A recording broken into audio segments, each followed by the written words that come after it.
对待臣民一片赤诚之心。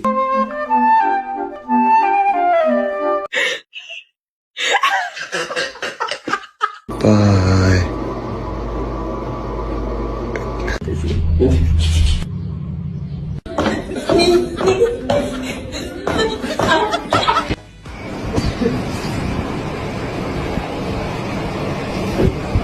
What are you doing?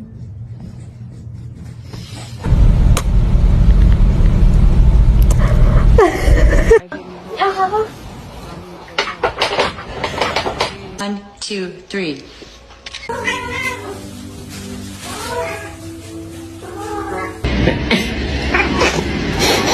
Just